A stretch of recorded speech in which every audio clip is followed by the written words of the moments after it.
La gente quiere invertir en dólares con una macroeconomía estable, un estado de derecho confiable y invertir en un activo que les dé la oportunidad a la familia de crecer su riqueza. Ayer casualmente me llegó un caso donde alguien que está vendiendo, parece que hubo un préstamo cuando él compró que se debía antes al dueño anterior, que simplemente no se pagó. Entonces, en ese momento no se captó y hoy que quiere vender está saliendo a luz el préstamo y no podés traspasar la propiedad si no se le hace frente a ese préstamo. He visto más de 5,000 transacciones en mi carrera. Todavía estoy esperando la primera que sea perfecta. Hoy vamos a hablar de lo que realmente tiene importancia al momento de invertir en una propiedad acá en Estados Unidos. Y no se trata solamente del contrato. Si eres extranjero y buscas efectuar una inversión acá en Estados Unidos, hay ciertos acuerdos legales que si no lo ejecutas bien, te pueden costar mucho dinero. Y para eso hoy tenemos aquí al señor Ricardo Terán, aparte de emprendedor, es cofundador de Folio Title, una de las empresas más importantes acá en Florida, premiada como favorita aquí en Miami. Muchísimas gracias, Ricardo, por tomarte un tiempo con nosotros para nuestro canal. Y quiero hacerte un par de preguntas para despejar algunas dudas que siempre suelen tener mis clientes extranjeros. La primera es, muchos clientes que no son de acá de Estados Unidos, al momento de efectuar una compra de una propiedad, no tienen ni idea, porque a mí me ha pasado, no tienen ni idea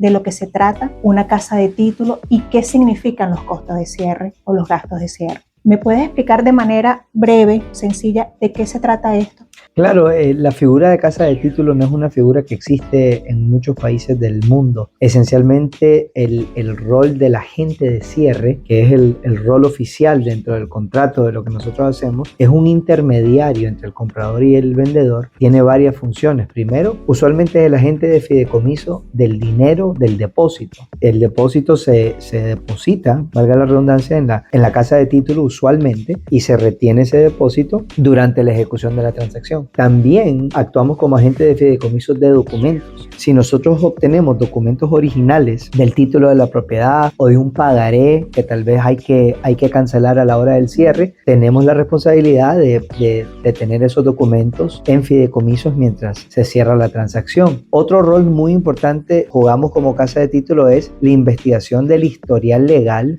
de la propiedad y cualquier aspecto legal que puede incumbir sobre la propiedad, que puede ser un gravamen sobre la propiedad, sean hipotecas, sean gravámenes de la ciudad o la municipalidad, de otros acreedores. Tercero, somos el garante del traspaso del bien inmueble se haga correctamente, que incluye que las personas con la autoridad correcta hagan el traspaso, llámese si la vivienda es la vivienda principal de un matrimonio o si es la casa familiar que varios hermanos o varias generaciones están involucradas, o que la dueña de la propiedad sea una sociedad anónima que necesita hacer el traspaso. Hay que garantizar la autoridad de los dueños de la sociedad anónima al traspaso y llevar toda esa documentación luego al registro de la propiedad para que queden en los récords públicos y que se haga correctamente el traspaso. Y de último, para ese proceso emitimos una póliza de seguro de título. La póliza de seguro de título es una póliza que se requiere para efectuar un cierre y protege al quien está comprando esa propiedad de cualquier posible daño o perjuicio financiero en el futuro, después de que son dueños de algo que se haya generado en el pasado. Es un estilo de seguro poco común. Que no existe en nuestros países, ¿cierto? Existe en algunos países, pero la configuración del seguro es distinta. La mayoría de nosotros conocemos los seguros de auto o de alquiler o de vida, donde vos pagas primas continuas porque los riesgos están a futuro y son riesgos continuos. Esto es un pago de una prima para cubrirte un riesgo del pasado. Entonces, ese pago de esa prima te va a cubrir a ti y tus herederos hacia el futuro. Correcto. Entonces, es un tipo de seguro muy único. Es uno de los gastos que las personas realmente quieren entender usualmente. Ya, correcto. Es bastante responsabilidad y súper importante todo esto que envuelve el proceso del cierre. En Estados Unidos, los préstamos tienen un nivel de regulación federal. Los seguros tienen regulaciones estatales. El gobierno federal, de alguna forma u otra, respalda más del 75% de los préstamos hipotecarios residenciales en Estados Unidos. Por ende, es un requisito del gobierno federal de tener un seguro de título al comprar una propiedad residencial, aunque sea para uso comercial, para alquilar, etc. Ok,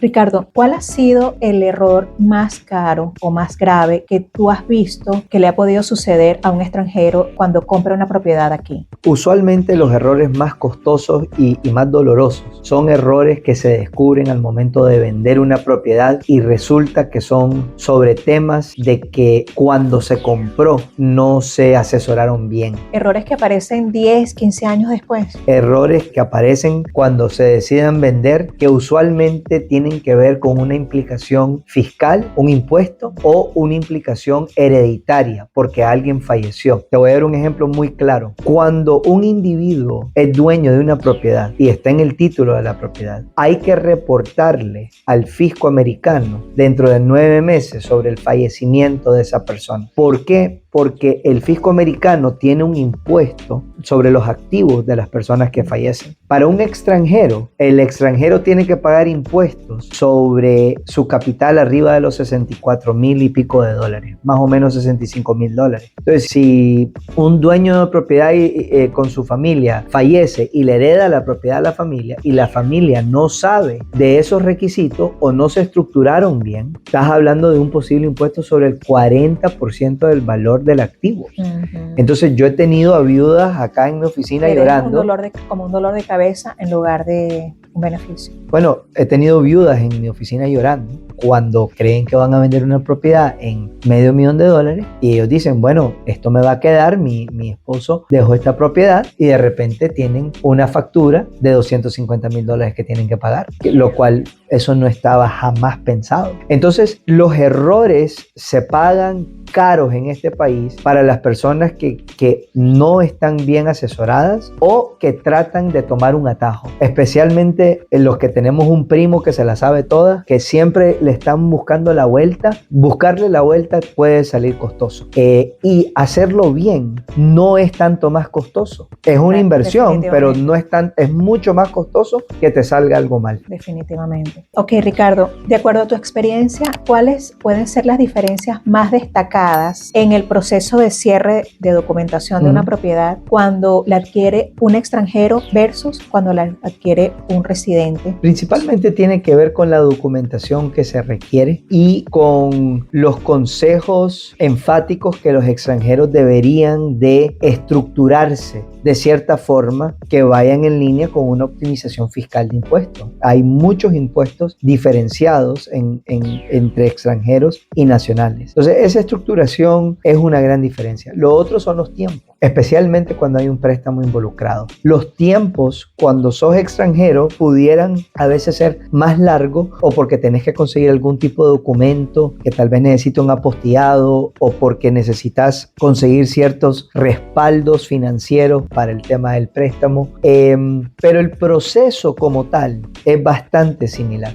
¿Qué es lo que la mayoría, a tu criterio, de los agentes inmobiliarios no le dicen a sus clientes acerca del proceso del cierre? Particularmente a los extranjeros, yo creo que he encontrado que hay agentes inmobiliarios que tienen miedo de recomendarle enfáticamente a sus clientes una asesoría legal y fiscal completa. Sí, a veces tienen miedo porque les va a salir más costoso, entonces el cliente va a decir, no, mejor no. Entonces, o no, mejor no voy a comprar esa propiedad. Exacto. Y la realidad es que si vas a invertir en Estados Unidos, tenés que prepararte. Los profesionales que asesoran a extranjeros, especialmente en la Florida, estamos acostumbrados a la idiosincrasia de la cultura latinoamericana. Vas a encontrar de todo tipo de precios, pero aquí hay excelentes profesionales cuyos precios están alineados con los objetivos de los inversionistas. Ese es su segmento de mercado. ¿Qué es más costoso de no hacerlo? Pues tal vez al comienzo te vas a ahorrar un poco de dinero, pero mal estructurado vas a pagar las consecuencias posiblemente en los costos en el futuro, ya sea porque hubo algún tipo de pérdida, porque hubo algún tipo de penalidad o cuando vayas a vender porque te llevas una sorpresa sobre algún tipo de impuesto o algo así muy grande. Ricardo, a nosotros los latinoamericanos no nos sentimos cómodos o no nos gusta hablar de la muerte normalmente. Aquí en Estados Unidos es un poquito diferente. Si una persona, vamos a hablar de nuestros clientes extranjeros, sobre todo latinoamericanos, compra una propiedad acá y por X circunstancia, enfermedad, un accidente, llega a fallecer y esta persona no se ha blindado con unos acuerdos previos legales, no ha ordenado esa parte legal de su propiedad, de qué va a pasar cuando éste fallezca, ¿qué pasa aquí? Yeah. Yo tengo la misma experiencia que tú. Los latinoamericanos les cuesta un poco hablar, no solo de la muerte, de todo el proceso hereditario. Tengo mis teorías de por qué pasa eso, que algunas son culturales, pero en realidad los ejemplos que nosotros veíamos de nuestros padres, abuelos, bisabuelos, de cómo ellos manejaban el proceso hereditario era muy distinto. Se sabían quién iba a tener qué, pero especialmente en familias que tienen empresas se puede volver muy, muy contencioso, especialmente si hay más de una generación y hay hermanos y primos. Ese manejo de conflicto que a veces viene cuando alguien fallece, tal vez uno siente que en nuestros países latinoamericanos los podemos manejar un poco más fácil. Aquí todo tal vez es un poco más frío, más estructurado, pero es más claro. Aquí las cosas son bien claras. Si pasa esto, tenés esto. Si pasa lo otro, tenés lo otro. Y tomar una decisión de invertir en Estados Unidos es porque tenés un objetivo. Y usualmente el objetivo final es para contribuir a la creación de riqueza para la familia. Algunos quieren usar su propiedad por vacaciones o lo que sea, pero en general la gente quiere invertir en dólares con una macroeconomía estable, un estado de derecho confiable y invertir en un activo que les dé la oportunidad a la familia de crecer su riqueza. Si ese es el objetivo, ya la conversación sobre la herencia para mí cambia, porque ya no es incómodo. Sería irresponsable no tener esa conversación. Los costos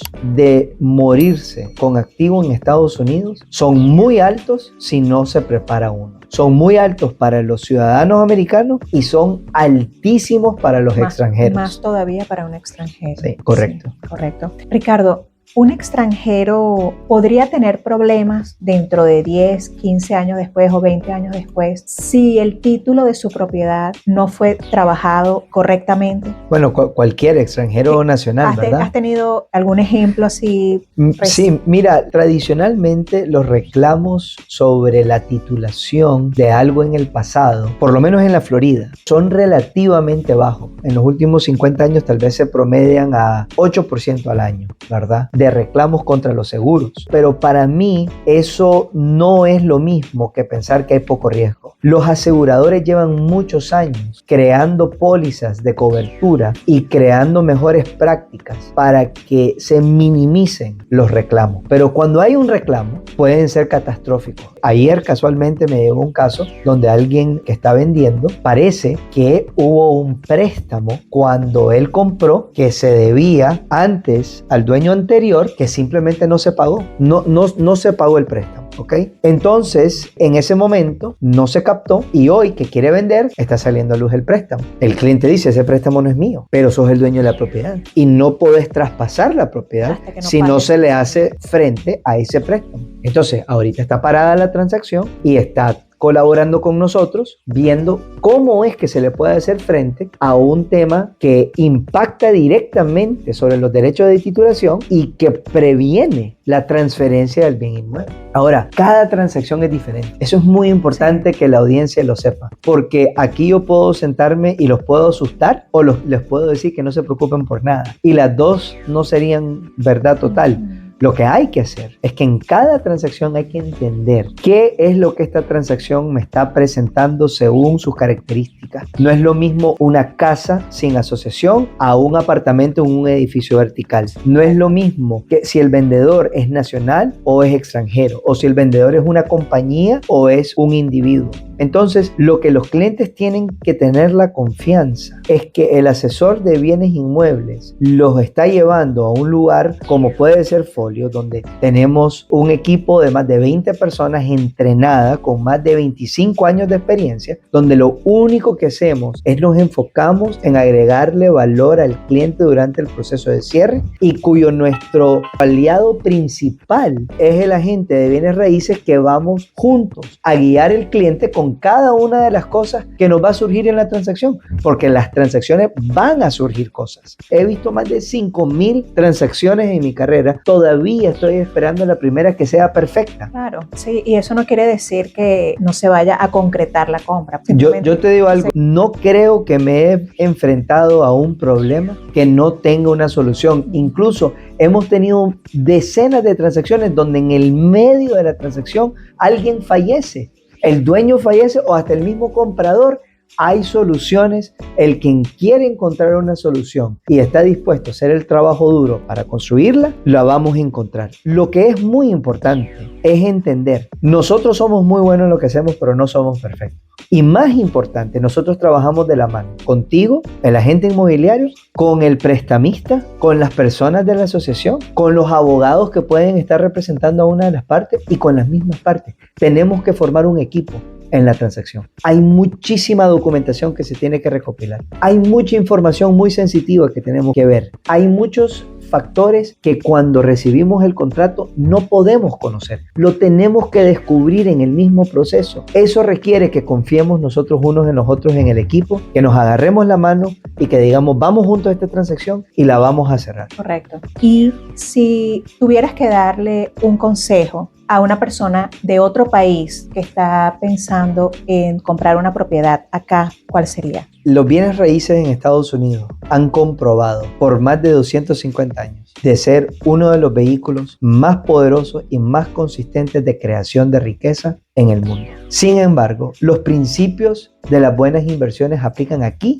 y en cualquier parte. Tenés que comprar bien, tenés que comprar a un valor que pueda tomar en cuenta las posibilidades del futuro, como son alzas o bajas en los alquileres, alzas o bajas en los impuestos de la propiedad, costos realistas que han sido validados por profesionales y la estructuración correcta de la transacción. La estructuración equivocada te puede comer todas las utilidades de que te generó la propiedad porque te estructuraste mal. Entonces, la propiedad como tal en Estados Unidos es muy bondadosa. Es un país donde hay una demanda continua, consistente, pero tampoco es magia. Si vos sobrepagas por un bien inmueble, que te puede pasar en cualquier país del mundo, pues tus retornos tal vez se ven afectados. Mucho del sistema de bienes raíces en Estados Unidos está construido sobre una industria muy grande de préstamos hipotecarios. Y una de las bellezas de las bienes raíces es que mientras vas construyendo riqueza, lo podés ir haciendo apalancando las inversiones con estos tipos de préstamos que te van a liberar el flujo que tú tienes y que los puedes seguir invirtiendo para ganando retornos. Si se estructura bien y se hace un análisis de inversión realmente correcto, entendiendo los factores que van a impactar esos retornos, las bondades del mercado de real estate en Estados Unidos son muy, muy amplias y son poderosas. Invitamos a todas las personas que nos están escuchando, nos están viendo, que se suscriban a nuestro canal si quieren seguir al tanto de informaciones tan valiosas como estas. Muchísimas gracias, Ricardo. Gracias a ti.